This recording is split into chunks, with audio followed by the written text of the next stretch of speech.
Olá, meus amigos, um dia de muita paz para todos nós. Hoje, exatamente 6 de setembro de 2021, estamos nós reunidos para estudarmos a obra O Livro dos Espíritos, e hoje será a questão de número 31. Nós estamos exatamente no item que vai falar das propriedades da matéria, é o primeiro livro de O Livro dos Espíritos. Mas vamos iniciar fazendo a nossa prece de gratidão.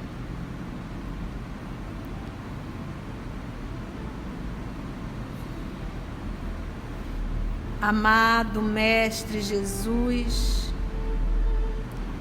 queridos amigos espirituais aqui presentes, para nós é sempre um motivo de muita alegria estarmos aqui reunidos em Teu nome, estudando hoje à luz da doutrina espírita, tendo a honra de podermos estudar a obra O Livro dos Espíritos.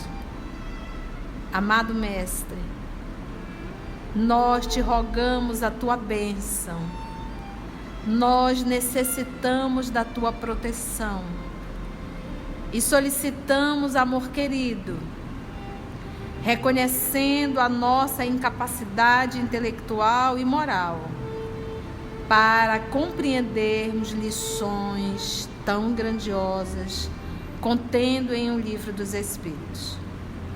Então nós te solicitamos, amado Mestre, a presença dos nossos amigos espirituais, que bem sei que aqui já estão, para que possam nos inspirar e principalmente nos auxiliar na compreensão das lições que serão ministradas essa noite. Obrigada, amor de nossa vida. É em Teu nome que todos nós aqui nos encontramos.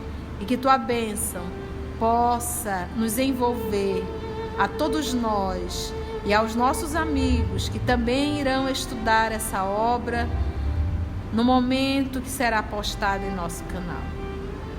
Graça te damos, amor amado. Que assim seja. Vamos lá então, ao meu lado, Maria Cecília Franco de Sá, nos auxiliando. Eu disse para ela que ela é minha média de apoio. Eu amo essa mulher, já falei isso, é uma amada muito querida. Olha, ela diz, não fala. Livro dos Espíritos é quem que está editando agora?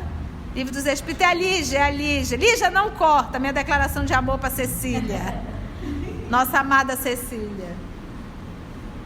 83 anos de muita vida, né? É uma honra, minha amiga, tê-la ao meu lado. Vamos lá. Aqui o professor Allan Kardec, nós estamos então lidando o tema matéria. De onde vêm as diferentes propriedades da matéria? Então, olha só, na número 30, ele perguntou, a matéria é formada de um só ou de vários elementos? Aí ele disse, de um só elemento primitivo. De um só elemento primitivo. Então, quando se fala no elemento primitivo, que é o fluido universal, ele é um só elemento, tá? Ele é um só elemento. Os corpos que considerais simples dentro da química não são verdadeiros elementos, mas transformações já da matéria primitiva, que é esse fluido universal. Aí, pautado na questão 30, ele me vem com a 31. De onde vem, então, as diferentes propriedades da matéria? O que ele está entendendo, professor Allan Kardec? Se da matéria primitiva só tem um elemento, de onde vêm as diferenças dos outros elementos? Entendeste? É como se pensa assim, olha, aqui só tem trigo, mas aqui tem trigo, arroz, feijão, macarrão. De onde que provém tudo isso? Entendeu? Então, de onde vêm as diferentes propriedades da matéria? Então, por favor, me diga, me explique, né? Resposta: das modificações que as moléculas elementares... Então, você já sabe que a molécula é a junção dos átomos. Uma molécula é a junção dos átomos. Eu gosto sempre de falar da molécula mais simples que todo mundo conhece. Qual é? É a molécula da água. São quantos átomos de quê? Quem lembra? H2O. H2O. Então, é 2 de hidrogênio e uma de oxigênio. Então, 2 átomos de hidrogênio e 1 átomo de oxigênio. Essa combinação aí forma uma molécula. Então, a molécula é a combinação dos átomos. Então, das modificações que as moléculas elementares sofrem por efeito da sua união e em certas circunstâncias. Então, de onde vem essa mudança? Das modificações que as moléculas elementares sofrem por efeito da sua união. Da união do quê? Dos próprios átomos. E em certas circunstâncias. Ele disse, entendi. Então, a mudança é resultado dessa união dos átomos, da união das moléculas. Vamos lá. Aí ele vem. Então, pautado no que o senhor está me respondendo, os amigos espirituais, de acordo com isso, os sabor, os odores, as cores, o som, as qualidades venenosas ou as qualidades salutares, saudáveis, dos corpos, não passariam de modificações de uma única e mesma substância primitiva, tá vendo? No segundo momento, a resposta ele falou em relação às moléculas, mas aí Kardec disse, não, eu vou insistir. Então quer dizer que tudo, odor, cor, som, sabores, o veneno, os corpos salutares, as modificações, tudo isso passaria de modificações de uma única e mesma substância primitiva? Ou seja, tudo é do fluido universal, partindo do princípio que esse fluido universal é composto de um só elemento? Sim, é isso mesmo, certamente, e que só existem pela disposição dos órgãos destinados a percebê-lo. Então, quem é que percebe o odor? Qual é o sentido? O olfato. Quem é que percebe o sabor? O paladar. Quem que consegue identificar cores? A visão. Se não houver visão, eu não consigo identificar. Se não houver olfato, eu não consigo perceber. Se não houver paladar, eu não consigo perceber. Por isso é que ele diz, não é só uma questão da união, tem que ter órgãos destinados a perceber. O que isso está querendo dizer, tia? O mundo espiritual é também composto do fluido universal? É. Quando nós estamos encarnados, nós temos órgãos para perceber esse mundo paralelo? Não. Mas também é feito de fluido universal. Entendeu? Mas eu não tenho órgãos, como ele fala aqui, destinado a percebê-los. Mas é fluido universal. Não é só uma combinação. É uma combinação e eu tenho que ter um corpo adaptado para perceber essa combinação. Ficou claro ou está difícil, gente? Senão a tia repete. Ficou claro? O ensino básico é que tudo tem origem no fluido universal. Tudo, mesmo o mundo físico como o mundo espiritual. Então, no mundo espiritual, a gente percebe essa ação de uma forma muito mais ostensiva. Por quê?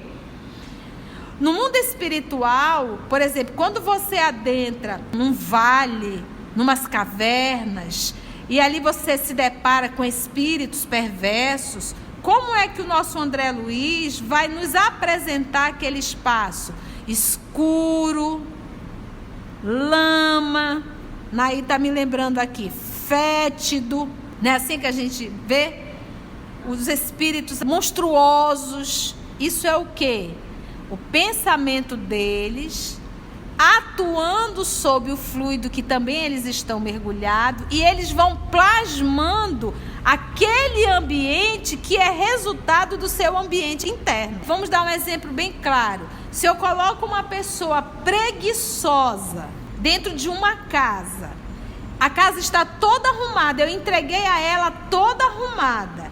Daqui a 2 semanas, essa casa vai continuar arrumada?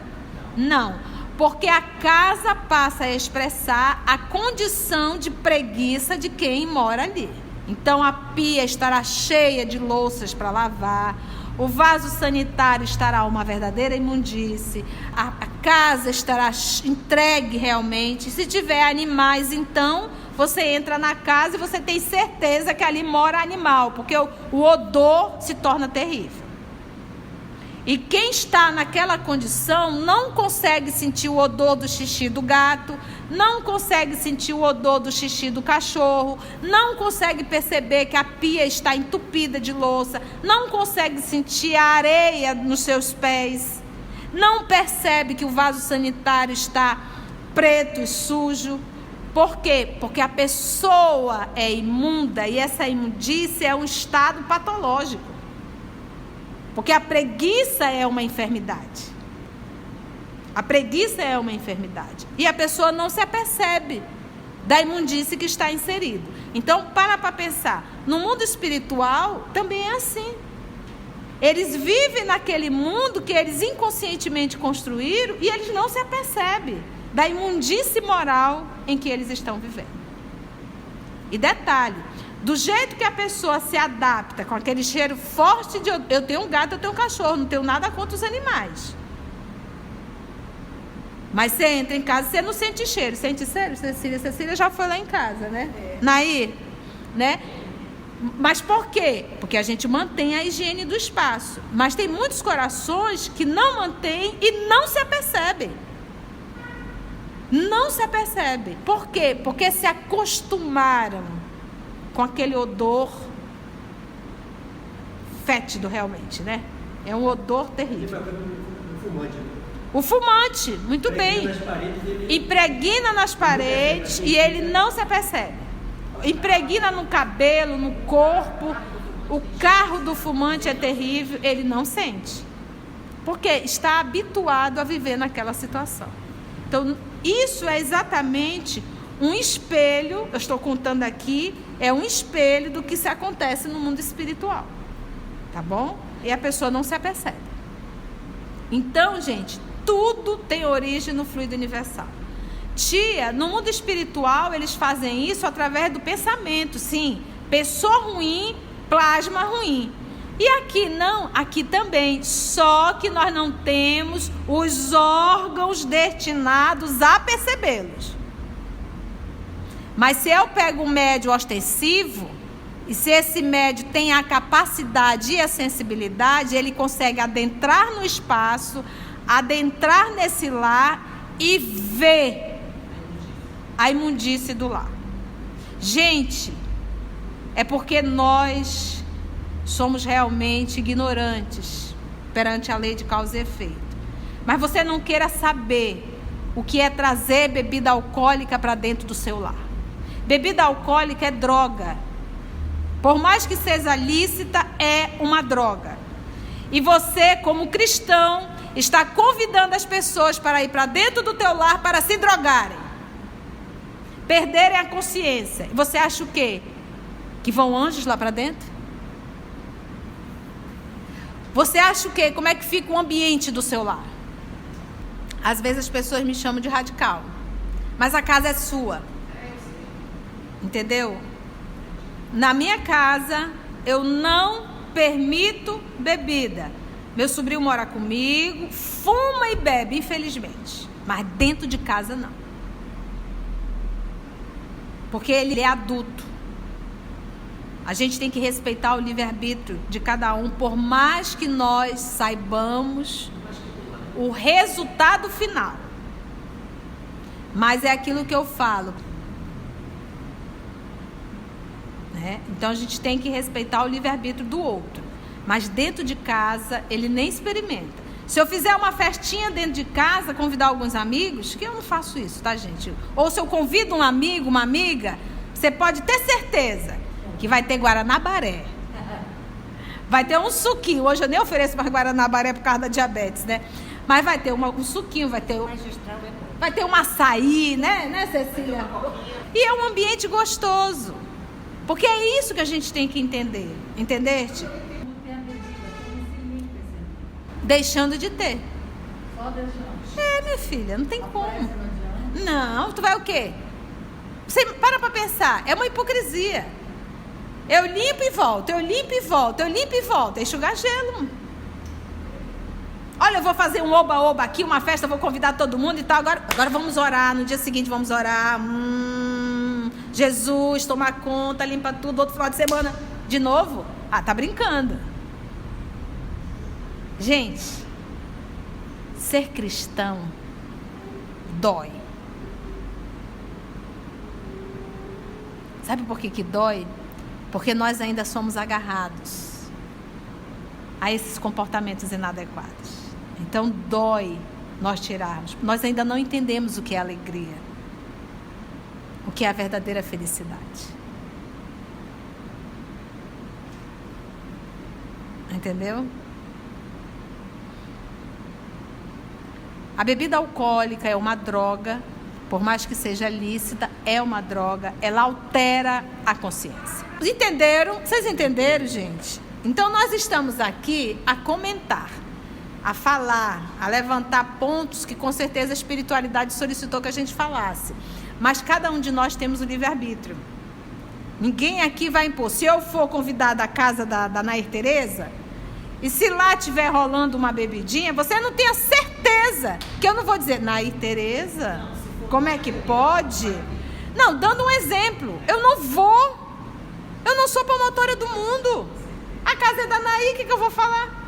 Mas aqui nós estamos na condição de estudantes do Espiritismo. Nós temos que trazer a informação, mas cada um é responsável pelo que faz. Agora, eu, Maria da Conceição, sabendo da responsabilidade das drogas, tu achas que eu vou levar para dentro? Vou nada. Eu quero trazer a Mana, André Luiz, eu quero trazer a turma do bem para dentro do lar. Mas não a turma que vem se viciar. Por quê? Porque quando a gente traz para dentro do nosso lar, a gente traz encarnado e desencarnado. É isso que a gente tem que entender. Entendeu, gente? Então, quando a gente fala, ou seja, tudo isso a titia entrou nesse ponto, que aí foi realmente inspiração da espiritualidade, que isso não estava programado, mas a gente para pensar assim, tudo isso para dizer o quê? Quando nós estamos na Terra, pensou, plasmou. Pensou, plasmou. Só que nós não temos órgãos destinados a perceber. Pensou, plasmou. Tia, eu queria entender mais isso. Livro A Gênese, capítulo que fala sobre os fluidos. Pode ir lá. Tem um capítulo todo que o professor Allan Kardec destinou aos fluidos. E aí tem um comentário do professor Allan Kardec. Esse princípio é demonstrado pelo fato de nem todos perceberem as qualidades dos corpos da mesma maneira. Um acha uma coisa agradável ao gosto, enquanto o outro acha ruim. Uns veem azul, que outros veem vermelho. O que para uns é veneno, para outros é inofensivo ou salutar. Fez aqui, ele abriu um pouquinho mais. 33. A mesma matéria elementar é suscetível de passar por todas as modificações e de adquirir todas as propriedades. Então, você vê que ele insiste. A mesma matéria elementar, ou seja, o fluido universal, que é a base para tudo, tá, gente? Sempre pensa assim. Por isso que nós estudamos a Trindade Universal. Qual é? Deus, Espírito e matéria. Deus, o Criador, matéria, a criação do Criador, e o Espírito, o Filho, a criatura de Deus, nosso Pai. Então, só Deus cria espírito e só Deus cria a matéria elementar primitiva, que nós aprendemos a chamar de fluido universal. Ficou claro? O nosso Senhor Jesus é um Cristo, mas que um dia foi também um princípio inteligente do universo. Ele pode atuar sobre o fluido, então ele será sempre, todos os Cristos são co-criadores do universo em grau maior. Ainda há pouco a titia não falou assim, que quando nós pensamos, nós criamos, então logo nós também somos co-criadores em um grau bem menor. E detalhe, a gente quando cria, ainda cria besteira. Por quê? Porque os nossos pensamentos são sempre, quase sempre, adoecidos. Então, olha a responsabilidade com o que pensamos. Então ele diz, a mesma matéria elementar é suscetível de passar por todas as modificações e adquirir todas todas as propriedades sem olhar a resposta. O que vocês acham? Sim. É isso que se deve entender quando dizemos que tudo está em tudo. Tudo está em tudo. Porque tudo tem origem no fluido universal. E é o que nós vamos ouvir no Antigo Testamento. Deus soprou nas narinas de Adão. Lembra disso lá em Gênesis? Olha, quando a gente estuda o livro dos Espíritos, estuda o fluido universal, e quando nós vamos estudar o primeiro livro de Moisés, Gênesis, aí você vai linkando e vai entendendo aquela parábola que é belíssima. E Deus soprou o hálito divino. O que é o hálito divino? É o fluido universal. Coisa mais linda isso. Lembra? Deus fez o homem do barro. O corpo físico veio do barro, dessa matéria elementar primitiva. Mas o sopro é algo que vem de Deus, que é o que deu a vida ao barro. Ele deixa bem diferente aí, matéria e espírito. Um algo mais que não veio do barro. Coisa mais linda isso. Coisa mais linda isso. Entendeu? O barro é fluido universal. É a matéria básica. E o sopro é o hálito de Deus. É o que deu a vida. No livro A Gênese, de Allan Kardec, a Gênese, a criação, quando ele vai falar no fluido, ele diz que o fluido é como se transportasse o pensamento de Deus. Por exemplo, quem é que transporta aqui o som? O ar. Então, o fluido universal é como se transportasse o pensamento de Deus. O pensamento de Deus estivesse nesse fluido. E aí é aquilo que a gente para pensar. Aí a gente consegue entender por que Deus é onipotente, onisciente e onipresente. É unitudo. Deus é unitudo. Entendeste? Por conta exatamente disso. Gente, só para finalizar aqui. Tem uma nota de Allan Kardec, olha só. Estes princípios explicam o fenômeno conhecido de todos os magnetizadores e que consiste em dar-se, pela ação da vontade, a uma substância qualquer. A água, por exemplo, propriedades muito diversas. Um gosto determinado e até as qualidades ativas de outras substâncias, desde que só existe um elemento primitivo e que as propriedades dos diferentes corpos não passam de modificações desse elemento. Resulta que a mais inofensiva substância tem o mesmo princípio que a mais deletéria. O princípio é o mesmo. Assim, qual é o princípio, gente?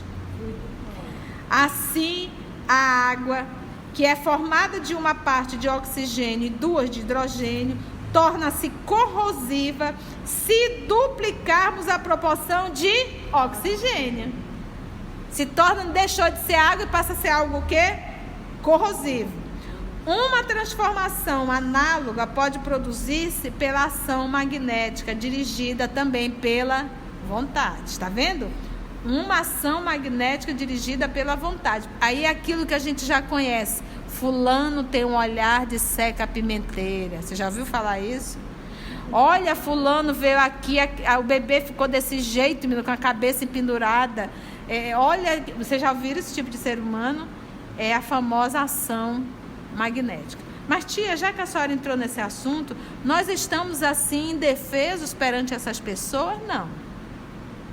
Desde que você seja uma pessoa que se esforce no bem e que saiba fazer as suas orações. Porque ao invés de você absorver o mal, você reflete o bem. E aonde existe luz, a treva desaparece.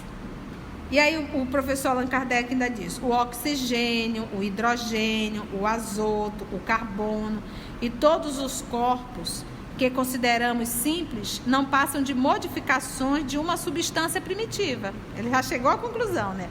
Na impossibilidade em que ainda nos achamos de remontar, a não ser pelo pensamento, a esta matéria primitiva, isso não tem como, a gente consegue imaginar pelo pensamento, mas a gente não tem como mostrar ela. Olha, esse aqui é o fluido universal. A não ser pelo pensamento. a não ser pelo pensamento, a esta matéria primitiva. Esses corpos são para nós verdadeiros elementos e podemos, sem maiores consequências, considerá-los como tais até nova ordem. Foi bom, gente? Amados, agradecemos então a Deus nosso Pai, a Jesus, o nosso amado Mestre Jesus, o nosso amor amado. Agradecemos muito e até o nosso próximo encontro, se Ele assim nos permitir. Tia, o mundo espiritual é também composto do fluido universal? É. Quando nós estamos encarnados, nós temos órgãos para perceber esse mundo paralelo? Não. Também é feito de fluido universal. Mas eu não tenho órgãos, como ele fala aqui, destinado a percebê-los. Mas é fluido universal. É uma combinação e eu tenho que ter um corpo adaptado para perceber essa combinação. O ensino básico é que tudo tem origem no fluido universal. Tudo. O mundo físico como o mundo espiritual. Então, no mundo espiritual, a gente percebe essa ação de uma forma muito mais ostensiva. Por exemplo, quando você adentra num vale escuro, que fétido, não é assim que a gente vê? Os espíritos monstruosos. Isso é o quê? O pensamento deles atuando sobre o fluido que também eles estão mergulhados, e eles vão plasmando aquele ambiente que é resultado do seu ambiente interno. Tia, no mundo espiritual eles fazem isso através do pensamento, sim. Pessoa ruim, plasma ruim. E aqui não, aqui também, só que nós não temos os órgãos destinados a percebê-los. Gente, é porque nós somos realmente ignorantes perante a lei de causa e efeito. Mas você não queira saber o que é trazer bebida alcoólica para dentro do seu lar. Bebida alcoólica é droga. Por mais que seja lícita, é uma droga. E você, como cristão, está convidando as pessoas para ir para dentro do teu lar para se drogarem. Perderem a consciência. E você acha o quê? Que vão anjos lá para dentro? Você acha o quê? Como é que fica o ambiente do seu lar? Pode justificar qualquer coisa, menos eu não sabia. Gente, ser cristão dói. Sabe por que dói? Porque nós ainda somos agarrados a esses comportamentos inadequados. Então dói nós tirarmos. Nós ainda não entendemos o que é alegria, o que é a verdadeira felicidade. A bebida alcoólica é uma droga. Por mais que seja lícita, é uma droga. Por mais que seja lícita, é uma droga. Ela altera a consciência. Quando a gente traz para dentro do nosso lar, a gente traz encarnado e desencarnado. Quando nós estamos na Terra, pensou, plasmou. Só que nós não temos órgãos destinados a perceber. Tia, eu queria entender mais isso. Livro A Gênese, capítulo que fala sobre os fluidos. Pode ir lá. A mesma matéria elementar, ou seja, o fluido universal, que é a base para tudo, tá, gente? Sempre pensa assim. Por isso que nós estudamos a Trindade Universal. Qual é? Deus, Espírito e matéria. Deus, o Criador, matéria, a criação do Criador, e o Espírito, o Filho, a criatura de Deus, nosso Pai. O nosso Senhor Jesus é um Cristo, mas que um dia foi também um princípio inteligente do universo. Ele pode atuar sobre o fluido, então ele será sempre, todos os Cristos são co-criadores do universo em grau maior. Ainda há pouco a titia não falou assim, que quando nós pensamos, nós criamos, então logo nós também somos co-criadores em um grau bem menor. E detalhe, a gente quando cria, ainda cria besteira. Por quê? Porque os nossos pensamentos são sempre, quase sempre, adoecidos. Então, olha a responsabilidade com o que pensamos. Tudo está em tudo. Porque tudo tem origem no fluido universal. Olha, quando a gente estuda o livro dos Espíritos, estuda o fluido universal, e quando nós vamos estudar o primeiro livro de Moisés, Gênesis, aí você vai linkando e vai entendendo aquela parábola que é belíssima. E Deus soprou O hálito divino. O que é o hálito divino? É o fluido universal. Lembra? Deus fez o homem do barro. O corpo físico veio do barro, dessa matéria elementar primitiva. Mas o sopro é algo que vem de Deus, que é o que deu a vida ao barro. Ele deixa bem diferente aí, matéria e espírito. Um algo mais que não veio do barro. Coisa mais linda isso. Coisa mais linda isso. Então o fluido universal é como se transportasse o pensamento de Deus. O pensamento de Deus estivesse nesse fluido. E aí é aquilo que a gente para pensar. Aí a gente consegue entender por que Deus é onipotente, onisciente e onipresente. É unitudo. Uma ação magnética dirigida pela vontade. Aí é aquilo que a gente já conhece. Fulano tem um olhar de seca-pimenteira. Você já ouviu falar isso? É a famosa ação magnética. Mas tia, já que a senhora entrou nesse assunto, nós estamos assim indefesos perante essas pessoas? Não. Desde que você seja uma pessoa que se esforce no bem e que saiba fazer as suas orações. Porque ao invés de você absorver o mal, você reflete o bem. E aonde existe luz, a treva desaparece.